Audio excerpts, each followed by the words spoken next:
Hello, everyone. Welcome back to another episode of Spectator Sports. We cover sports from a spectator's point of view. I'm your host, Sebastian Fonseca. This is episode number 144. We're entering the home stretch of the NFL regular season, and the holidays are right around the corner. Before we get into this week's episode, I wanted to say a massive thank you to everybody who subscribed to the channel. We just hit our goal of 400 subscribers by the end of the calendar year. It just happened last week. And I'm so grateful for everybody who's been liking the videos, interacting with the videos, especially here on YouTube. And I really wanted to say thank you so much for helping us hit this goal. It means a massive difference. I'm really proud of how this channel is growing and reaching a broader audience. And here's to the next goal of hitting 500 subscribers by the end of the NBA Finals next year. Now, remember, if you want to get clips from this week's episode, we got that for you here on YouTube in our various playlists, as well as on TikTok. And if you want to enjoy spectator sports from an audio only perspective, we got that for you on Spotify. I'll link everything in the description, and let's get into this week's episode. The magic has run out for the Kansas City Chiefs.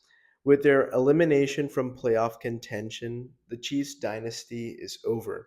And to make matters worse, Patrick Mahomes has suffered a torn ACL. How did a team that used to dominate the AFC, including making the Super Bowl in 5 of the last 6 seasons, fall so far? In this video, we'll break down how the Chiefs dynasty may in fact be over. This actually wasn't the first time we thought the Chiefs' grip on the AFC was over. Back in the spring of 2022, the Chiefs were coming off of a disappointing finish to their season. They just lost to the Cincinnati Bengals, blowing an 18-point lead as Joe Burrow rallied Cincy to a huge upset win in Arrowhead. Mahomes threw a terrible interception, and this led to the Bills kicking a game-winning field goal to head to the Super Bowl. For the first time since 2018, the Chiefs weren't in fact representing the AFC. They were going home. In that very same offseason, GM Brett Veach decided to make a massive move in the roster by trading Tyreek Hill to the Miami Dolphins in a blockbuster trade, and many thought, how would the Chiefs ever return to the Super Bowl without the best downfield threat of all time? Mahomes silenced the doubters by having one of the best seasons of his career. He won MVP and led the Chiefs to another Super Bowl over the Philadelphia Eagles, also winning Super Bowl MVP honors. In 2023, the first cracks began to show in Kansas City as their receiving room led the league in drops. Their defense, led by Steve Spagnuolo, was still very elite and carried the team while the offense continued to struggle. For the first time in the Mahomes era, the Chiefs finished outside the top 2 seeds in the AFC, meaning that after their win over the Miami Dolphins in the wildcard round, that they'd be on the road for the first time ever in the playoffs.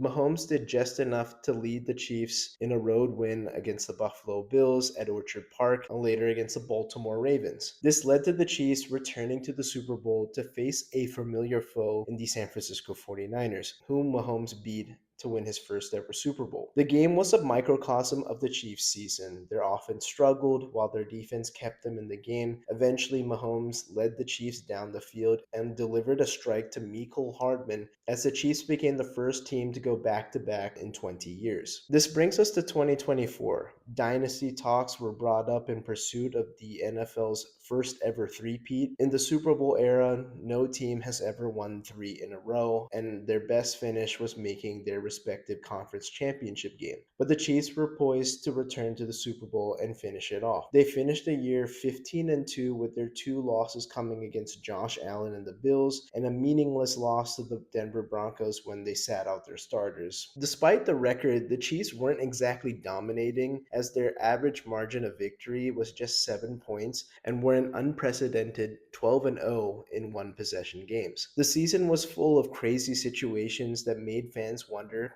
are they the luckiest team of all time? They beat the Baltimore Ravens on opening night with Isaiah Likely having a toe out of bounds. They beat several teams when it came down to the final kick by either blocking a field goal or knocking in a field goal off an upright. And this really made people wonder, when would the Chiefs' luck finally run out? That day finally came February 9th of 2025. The Chiefs returned to the Super Bowl, becoming the first team ever to win back-to-back championships and advance to the Super Bowl, beating the Texans and Bills along the way. In Super Bowl 59, the Chiefs faced the Philadelphia Eagles in a Super Bowl rematch from 2 seasons ago. This time, the Eagles were much improved. Their defense was even better than the one that the Chiefs faced in 2022, improving tremendously in the secondary and generated turnovers at an extremely high clip. And their offense was rounding into form, having just scored 55 points in the NFC Championship game, and also touted the league's best running back in Saquon Barkley, who ran for 2,000 yards in the regular season. When it came time to play, the Eagles beat the brakes off the Chiefs in every facet of the game, dominating the line of scrimmage, especially on defense, and this led to Mahomes having a nightmare first half. Mahomes threw two interceptions, with one being a pick six to Cooper DeJean, and the second half got no better. Mahomes was under duress all night long as the sacks continued to pile up and they came in bunches. The Chiefs' offensive line had zero answers for the tenacious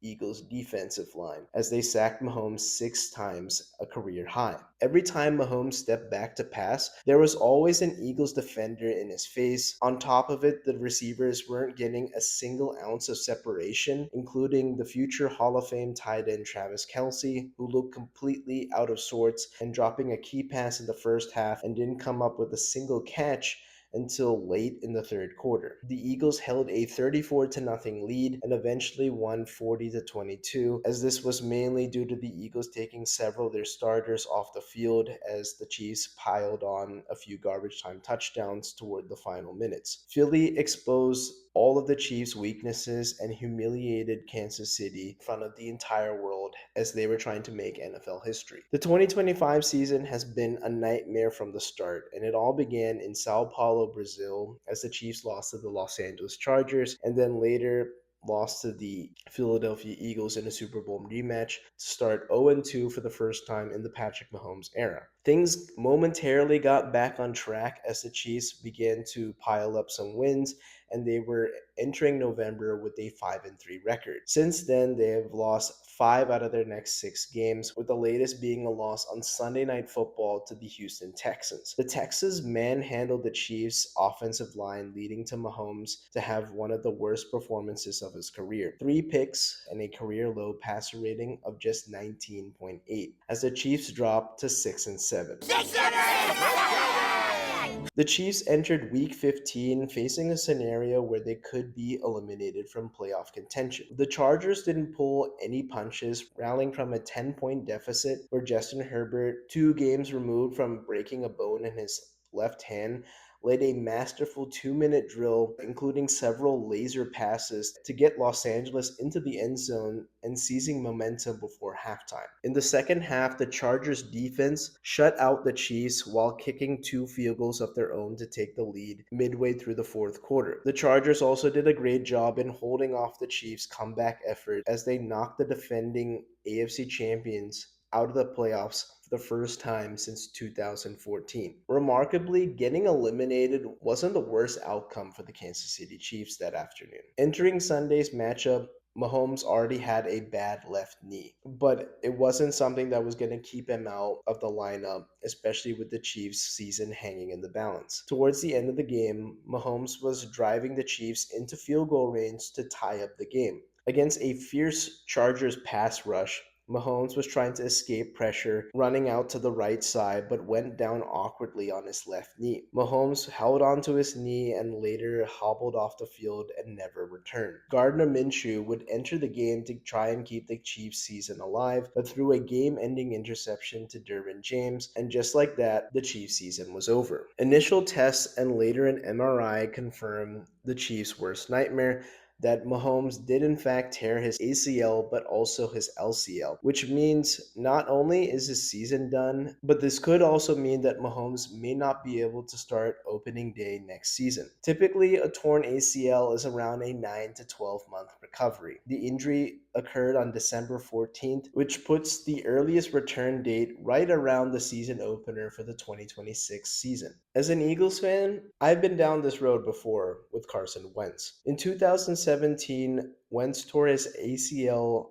on December 10th and suffered similar damage to Patrick Mahomes in his knee. Carson would go on to miss the entire offseason and return September 23rd, which led him to miss 2 games the 2018 season. All recovery times are different, but it's likely that Mahomes will miss all of the offseason programs, including OTAs, mini camps, training camp, and even the preseason. That's terrible considering that Mahomes and the Chiefs receivers never seem to be on the same page dating back to 2023. Chemistry is so important, and since Mahomes will be rehabbing his knee throughout the entire offseason, it'll likely mean that they'll have to put the Chiefs offense together on the fly during the regular season. Kansas City should take the rest of the season to evaluate the roster but also try to improve their draft position. The Chiefs currently sit with the 12th overall pick, but easily could move inside the top 10 if they continue to lose. This could be a way out of salary cap hell, as the Chiefs are currently $35 million over the salary cap, with several free agents coming off the books next season. The entire backfield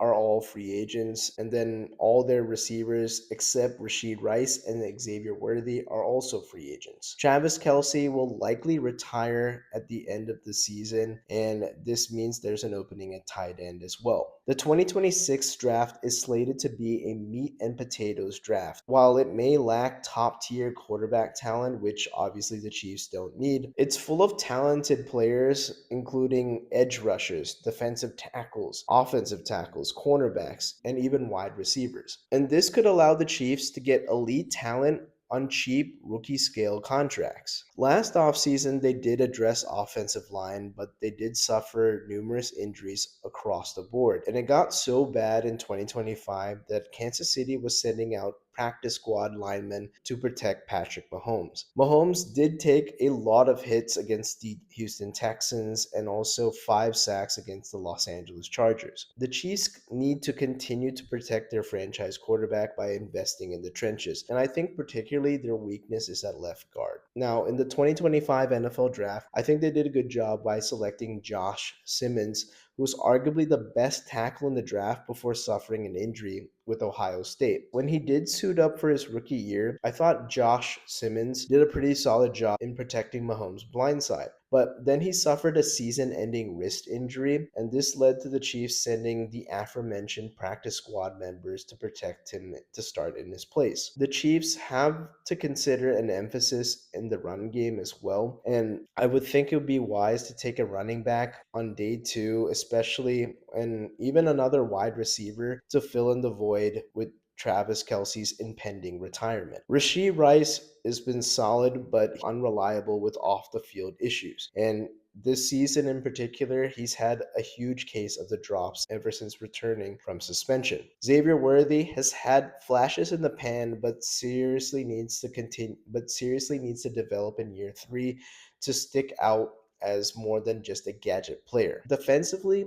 Chris Jones has clearly lost a step, and he simply hasn't been a game changer like he used to be to threaten quarterbacks. The Chiefs are in desperate need of another edge rusher, as they did take a swing at George Karlaftis and have had mixed results, but lately he's been widely inconsistent, and this could lead the Chiefs to try and scope out other options at edge rusher. While adjustments to the roster will eventually be addressed by Brett Veach, their coaching staff might also undergo some changes. Offensive coordinator Matt Nagy has taken over for former offensive coordinator Eric Bieniemy, but the offense has since fell off. Despite this, he could garner some head coaching interest, as he has already had a gig earlier in his career with the Chicago Bears. The real question is, how long will Andy Reid keep coaching? He's currently under contract until 2029, but he is 67 years old. There's no indication whether or not he retire, but I would say there's maybe a 10% chance he could actually retire as early as next year. The timing would be ideal. The Chiefs are heading into a transition period where they could be retooling for 2027. While the timing could be ideal as the Chiefs are heading into a transition period, consider the options where Mahomes could take a year to get fully healthy. 2027 could be the year where they head back into the playoff mix, and why wouldn't Reid want to be here for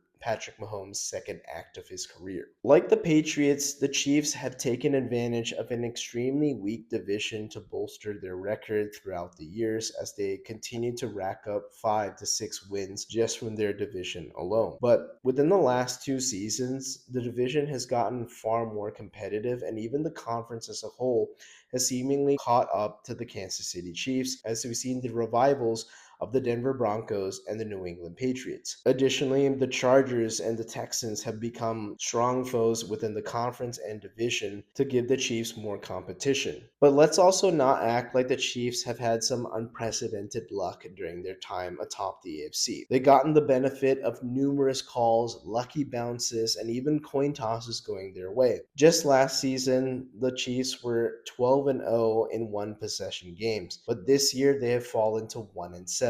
All those deep runs to the playoffs have seemingly burnt out the roster and even the coaching staff. We must give the Chiefs credit for the amazing run that they've had, but it seems that the football gods have decided to humble them in 2025. The timing comes at a good place, like I mentioned earlier, where they have a chance to get younger and also retool while Mahomes gets healthy. 2026 might be a down year for the Kansas City Chiefs, but it would be smart for their front office to retool the roster and eventually try to go all in. Time will tell if the Chiefs will ever return to their dynastic peak, but until then, we'll have to sit back and be a spectator. The Miami Dolphins have had a very rough season, to say the least, in 2025. They've gotten embarrassed in front of the entire nation on several occasions, with the latest being on last week's Monday Night Football matchup against the Pittsburgh Steelers, which eliminated them from playoff contention. The next day, Mike McDaniel announced that Tua would be benched in favor of Quinn Ewers, and it gets much worse. Not only did Tua get benched to be the backup, he actually sunk to third on the depth chart behind not just Quinn Ewers, but all-time bust Zach Wilson. So how did we get here? How did a coach that, when initially hired by the Miami Dolphins, showed Tua hundreds of clips of his best highlights dating back to college to reassemble his once shattered confidence under former head coach Brian Flores, to now totally giving up on Tua Tagovailoa? In order to understand how we got here, we have to rewind to the start. In 2020, the Miami Dolphins selected Tua Tagovailoa with the 5th overall pick after a successful stint with the Alabama Crimson Tide. He famously came off the bench in relief of Jalen Hurts and threw the game-winning pass to clinch the 2018 national championship for Alabama. Once drafted by Miami, Tua initially sat behind journeyman Ryan Fitzpatrick before eventually getting the starting gig. Now, despite getting the starting nod, Tua was benched a few times for Ryan Fitzpatrick. When it got close to the end of the regular season, there were a couple times where Ryan Fitzpatrick did save the Dolphins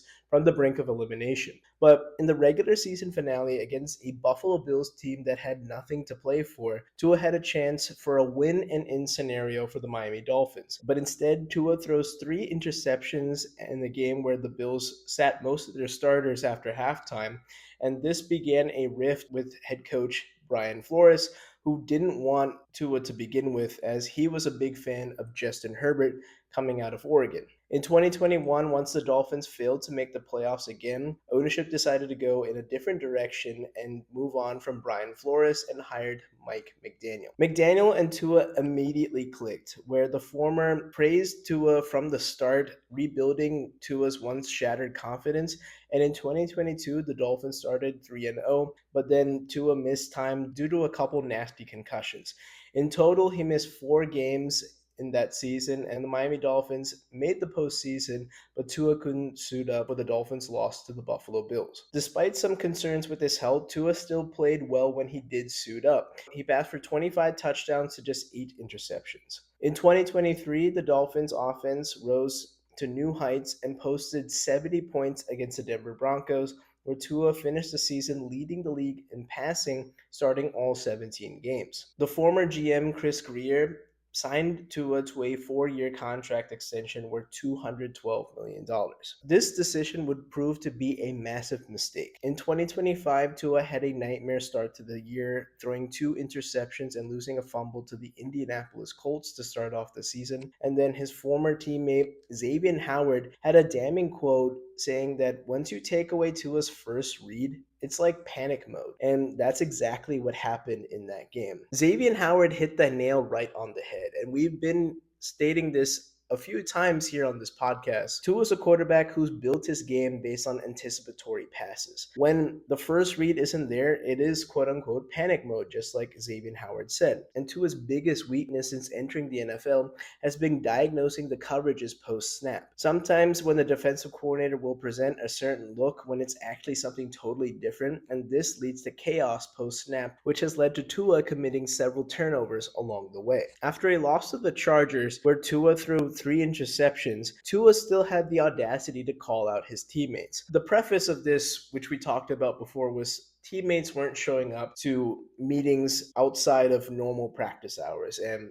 this caused Mike McDaniel to distance himself from Tua, where before he came to his defense numerous times, whether it was health, whether it was execution. Now, since Tua is starting to point fingers at his own teammates, this is where Mike McDaniel drew the line. Not only was Tua calling out his teammates, but when you're playing poorly as the team's highest paid player, it feels like there's really weak grounds to be doing this. And eventually, things got so bad where I really feel that his Dolphins teammates don't even respect him to begin with because they know that Tua's the Dolphins' biggest liability. Now, this is where things began to spiral because Dolphins continued on this losing streak. They got embarrassed in front of the national media against the Baltimore Ravens. And the next day, GM Chris Grier was fired just before the trade deadline. The guy who selected Tua picked him over Justin Herbert and then doubled down by handing him a contract despite injury concerns and numerous flaws in his game. That guy was out. And the guy who defended him numerous times, if this head coach, is not really on the best terms with him. Now, after Chris Grier's firing, the Dolphins actually won 4 games in a row and were heading into Pittsburgh with their playoff hopes dangling by a thread. This is where things fell apart. Once again, in front of a national audience, the Miami Dolphins offense completely sputtered against the Pittsburgh Steelers. They fell behind 28-3, where Tua had just 59 passing yards and threw a terrible interception. He later padded his stats to make it look kind of respectable, which at first glance, if you look at the box score, it's very misleading. He threw for 253 passing yards, 2 touchdowns, and an interception. Tua was pretty bad on third down. He took 3 sacks and had a lot of really bad plays. And with the loss to Pittsburgh, Tua now falls to 0-6 in games played below 40 degrees. Football is an outdoor game. I know there's a lot of teams that have moved to indoor arenas. You have artificial turf.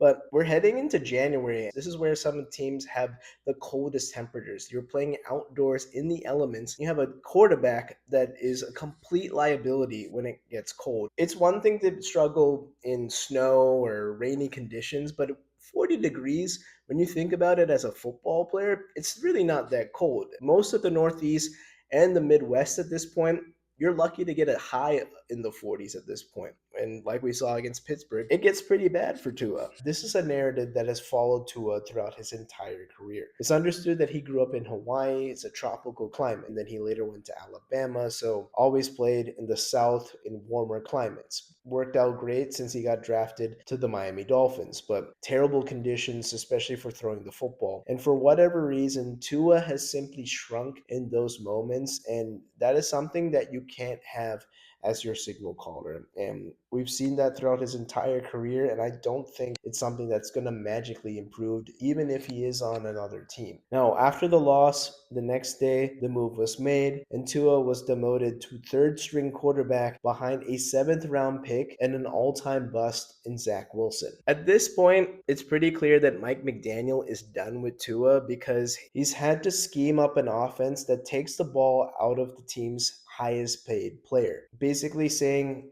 get out the way and don't mess it up. And not only are you scheming an offense that minimizes Tua's touches basically, but also just try to make the offense be as simple as possible. And at this point, why the hell are you even paying Tua when he's earning about $53 million for a guy that can barely throw the ball when the temperature dips below 40 degrees? But it's clear that the relationship between Tua and Mike McDaniel has soured. This is a guy that came to Miami being his biggest fan, biggest defender, and saying, I'm going to build you up. I'm going to put you in situations to succeed. And I think Mike McDaniel has done that. He has set up Tua to succeed. Tua has simply not taken advantage of that and also has a terrible injury history, particularly around concussions. I don't think Quinn Ewers is the guy that will save the Dolphins. I mean, they are already eliminated from playoff contention. But at a minimum, his goal is to at least impress the coaching staff and hope that he'll be around in at least in the quarterback competition for next year, because it's looking more and more that Mike McDaniel will be back, but Tua's is very much up in the air. Now, what's next for the Dolphins? Well, the Dolphins have a few options. They can move on from Tua, and that would reset the NFL dead cap record of $85 million dollars with that the Broncos set with Russell Wilson, north of $99 million dollars. This would cripple Miami's cap situation heading into next year. And we know that a new GM is going to be taking over, and that's going to make that situation that much more complicated. Now, there is an option where you do lessen the burden by spreading out that dead cap over 2 years if you do release Tua after June 1st. And that's nice, but it does feel that you're putting a band aid on a bullet wound at this point, because no matter what you do, you're stuck with Tua and the consequences of signing him to a massive deal. But it does seem more and more likely. Adam Schefter just reported on Sunday that Tua is likely to be released next year, that Miami is heading into that direction where they cannot deal with his poor play, and it's not worth keeping him on the roster knowing that he has significant limitations in his game, and they're willing to eat that dead cap, set a new NFL record, and just move on from him and cut their losses. Because we've seen it with Russell Wilson and the Denver Broncos. The Denver Broncos ate that dead cap. They're still paying for it to this day, but they moved on. They hit on Bo Nix, and look at what they are now. They're contending for the top seed in the AFC. You saw this with the Eagles and Carson Wentz. They reset the whole thing. They took a dead cap of $30-40 million, which at that point was an NFL record. So teams that are done, or at least are sick of poor quarterback play, they are willing to put up with the dead cap situation just to get that contract and that player off their books. And it's clear to me that the chances of Tua returning, no matter the contract situation, is dropping by the day. The fact that Mike McDaniel won't even defend Tua in public is one thing, but then you also have him point blank saying that he thinks that Quinn Ewers, a seventh round draft pick, gives the Dolphins a better chance to win. A guy who hasn't played a single professional snap is better than a guy that was drafted fifth overall 5 years ago. Going forward for the Dolphins, I mean, it's very clear that you have some options. If they do move on from Tua, they could draft a quarterback. It's not the best draft for quarterbacks, and I don't think where they're positioned that they are going to spend a premium pick to go and select one in the first round, but definitely take a flyer on a day 2, day 3 pick, just like you did with Quinn Ewers, and have a healthy quarterback competition. Now, the other option is bring in a veteran, because I think it's a viable option that there are a few veterans out there on the market that are going to be available next spring. I think a good option would be Mac Jones. He's impressed a lot of people this year in relief of Brock Purdy, and he ran a similar system to Mike McDaniel with Kyle Shanahan in San Francisco. Now, the other thing is Mac Jones is going to be pretty cheap. You can trade for him. I think it would cost you maybe a 4th or 5th round pick, and you can work with Mac Jones. You have a pretty good system around him. I think you just need to bolster up the offensive line. But you have Devon Achane, you have Jalen Waddle, and I think those two are really good cornerstones for any quarterback that really needs to get that ball out quick. So there is an option there, and this maintains their cap flexibility, because at least if things don't go that well, you also have the option to draft the next quarterback of the future in 2027, where there that's supposedly a draft abundant of quarterback talent. Regardless of what the Dolphins do, it's clear that paying an injury prone quarterback who lacks the physical tools while continuing to showcase his fatal flaws on any given Sunday seems to have been a regrettable decision. The Seattle Seahawks rally from a 16-point fourth quarter deficit to stun the Los Angeles Rams on Thursday Night Football. In the first half, it looked like Chris Shula was once again getting the best of Sam Darnold, perhaps maybe even seeing ghosts. It was ugly for the Seattle offense for about 3 quarters. Outside of some huge plays by Kenneth Walker, Sam Darnold was awful. He threw 2 interceptions, with one almost taken back for a pick six, with the Rams scoring on the next play. And the next one was in the red zone, which at that point I thought would end the game. That was Seattle's best threat to try and make this a one possession game, and I thought the Rams were going to take the ball, at least kill off a few minutes off the clock, and then game over. But instead, everything flipped when Rashid Shaheed returned a punt for a touchdown to make it that one possession game. The Seahawks forced a couple of 3-and-outs afterwards, and then next thing you know, Seattle's offense is alive and well. Sam Darnold, Jackson Smith-Njigba connection finally erupted in the fourth quarter as the two connected several times, and then you saw AJ Barner catch the touchdown to cut the lead to 2. Now, this is where things got interesting because Seattle had to go for 2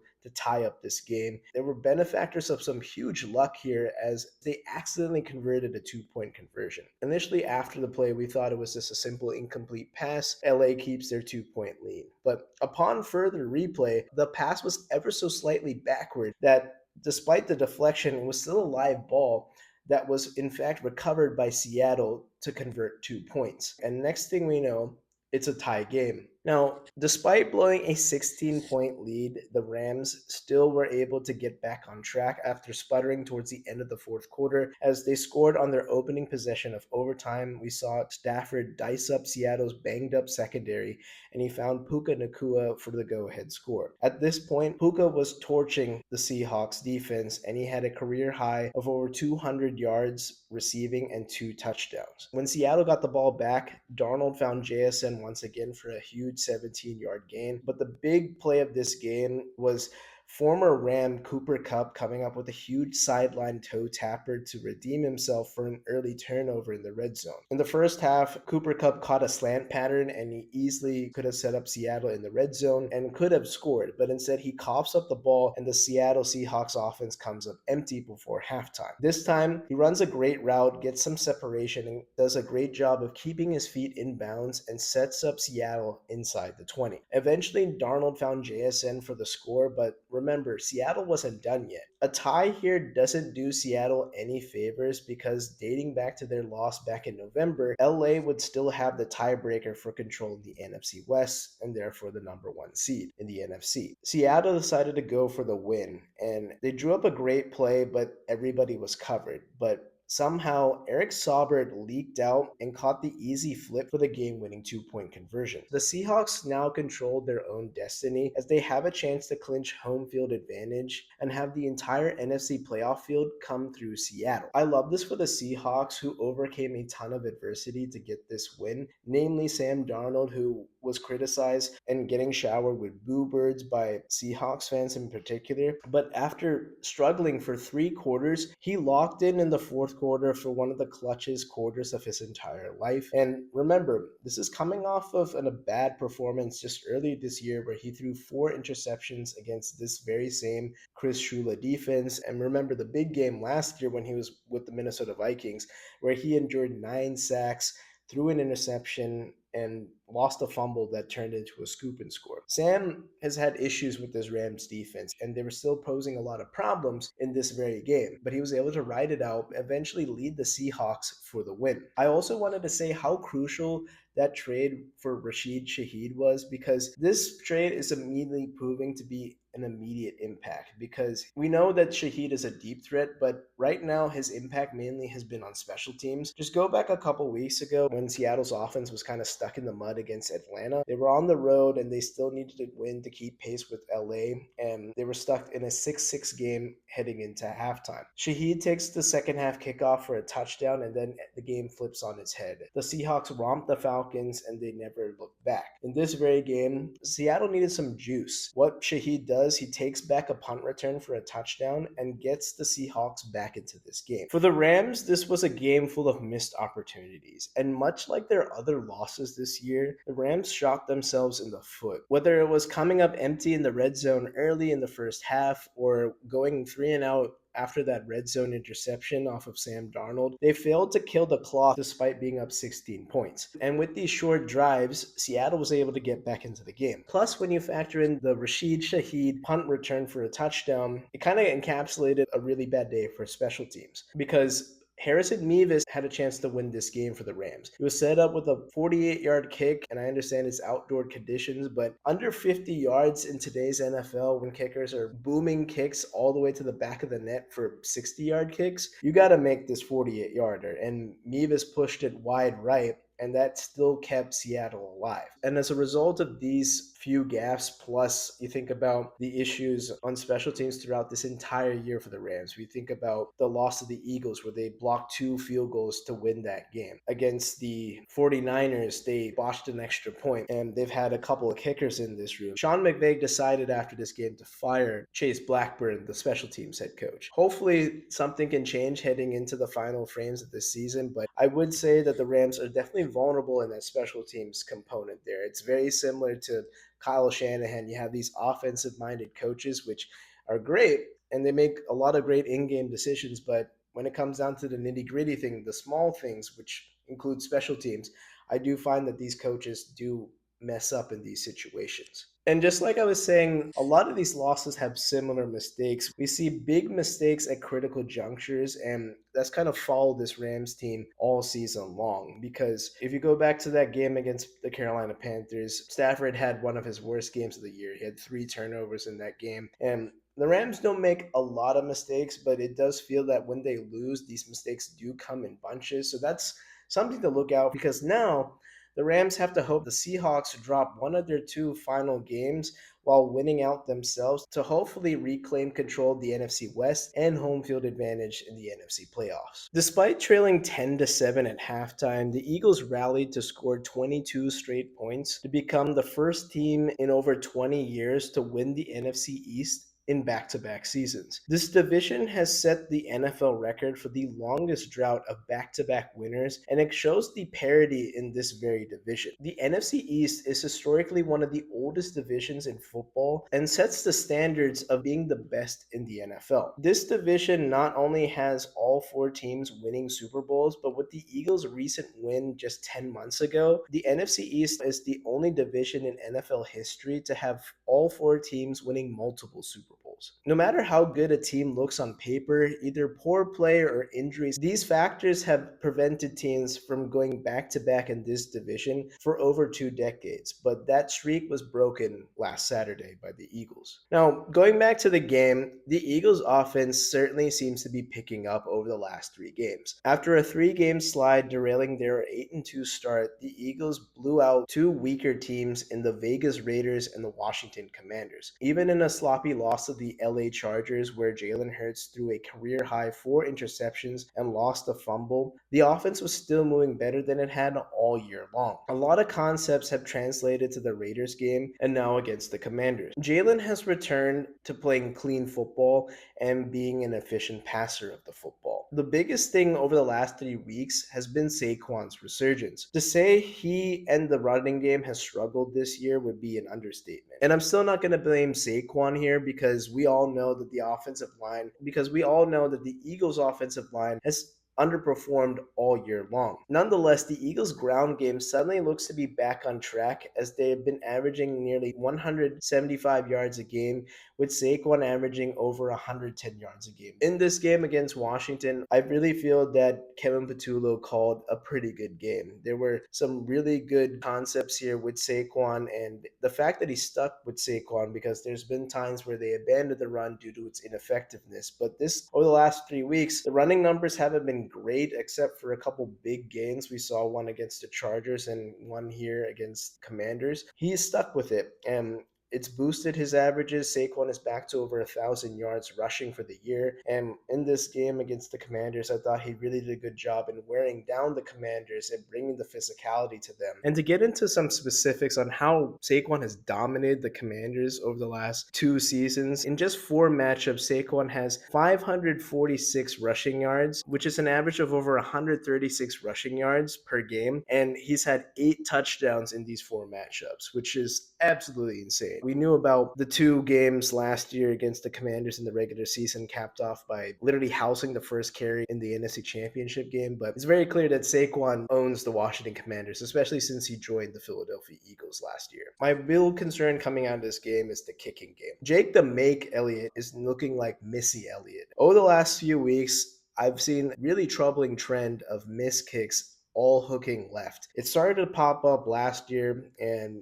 the Eagles rode him out and he kind of straightened himself out, and he had a really good postseason. I think he only missed 1 kick. But over the last 3 weeks, Jake Elliott's misses have become very, very crucial for the Philadelphia Eagles. And in this game against the Commanders, again, 3 kicks, all hooking wide left. For whatever reason, he's not hitting the ball right, and it's not being too consistent. And that's something I'm really concerned is with heading into the playoffs, because you need a dependable kicker to make clutch kicks, because it got so bad. And I think the reason why the Eagles went for 2 so late in the game with the game out of hand is to really send a message to Jake, hey, get your shit together, because I don't think we can trust you just to make an extra point. As a whole, I do still need to see a little bit more from the Eagles, because if we're looking at it, the Commanders and Raiders, they're eliminated. They're some of the worst teams in football. And I can't put the Eagles back as a Super Bowl contender, because in that 3-game losing streak, I saw a lot of concerning signs. I've seen some encouraging signs as of recently, but their offense still has to be a lot better. I know the recent sample size is pointing them in the right direction, but I still need to see more. I still think the Eagles have a chance just because their defense is just so elite. Since the bye week, they have been one of the most suffocating units in football, and I think they're going to be a tough out for a lot of these teams that are quick, speedy offenses, that if they have to come into Philly, which at least for the wild card round, they do have home field advantage, I think this defense will be able to enforce some physicality, and this defense can still travel, because we've seen it all year. The Eagles are one of the trickier teams to really judge, because they've had such a mixed body of work this year, as they could easily be a team that could make the NFC Championship game while also just as likely to be a first-round exit. Let's hear it for the Jacksonville Jaguars. The Jaguars made a loud statement on the road in Denver, taking down the Broncos and snapping their 11-game winning streak in what felt like a playoff-level matchup. With the win, Jacksonville pushed closer to locking up a playoff spot and stayed atop the AFC South, despite the Texans nipping at their heels. The Jaguars are actually in contention for the AFC's top seed and home field advantage. After a rocky start to the second half, the defense flipped a switch. They clamped down when it mattered most, forcing 2 turnovers and now adding to their AFC leading total of 28 on the season. Following a quick touchdown that tied the game, the Jags allowed just 3 points the rest of the way, forcing turnovers and 4th down stops as the pass rush came alive. It was a complete team effort, and Jacksonville's 6th straight win in a breakout season under first-year head coach Liam Coyne. For Denver, the late-game magic just wasn't there this time. The Broncos made it a habit of pulling off comebacks all season long, but those hopes ended with costly 4th down turnovers by Bo Nix in the 4th quarter. There were flashes, even big plays, and a strong game we saw from rookie RJ Harvey, but the inconsistency ultimately doomed them. Defensively, Denver's defense struggled, especially in the red zone, allowing touchdowns on 4 of 5 Jaguars trips, which is a rare feat because the Denver defense is actually the best red zone defense heading into week 16. I thought that Sean Payton and Vance Joseph were thoroughly outcoached by Liam Coyne, as it seemed that Jacksonville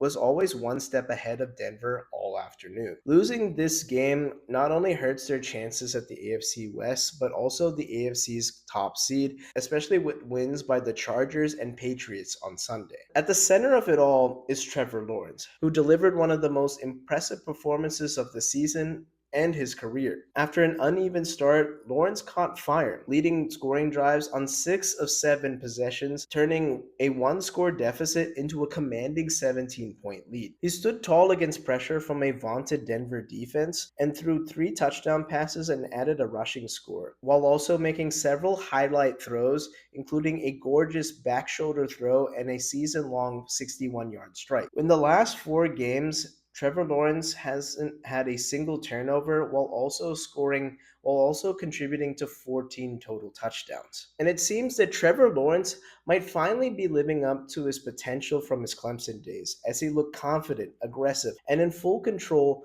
reminding why this Jaguars team is becoming one of the most dangerous squads heading into the playoffs. Bottom line, this was more than just another win for Jacksonville, as this was a message to the rest of the AFC. The Jaguars proved that they can win on the road, handle pressure, and shut the door on a dangerous team in a playoff-like atmosphere. With Trevor Lawrence heating up in time for the postseason and the defense picking up at the right time, the confidence is building week by week for this Jaguars team, and it feels that they're just getting started. As the postseason approaches, one thing is clear: nobody's going to want to play the Jacksonville Jaguars. Thanks everyone for tuning into this week's episode of Spectator Sports. We really appreciate all the continued support in getting to 400 subs by the end of 2025. And now as we embark on our journey to 500 subscribers by the end of the 2026 NBA Finals, please remember to drop a like on this video, subscribe to the channel if you haven't done so already. And remember, if you want to get clips from this week's episode and even our past videos here on Spectator Sports, we got that for you here on YouTube in our various playlists,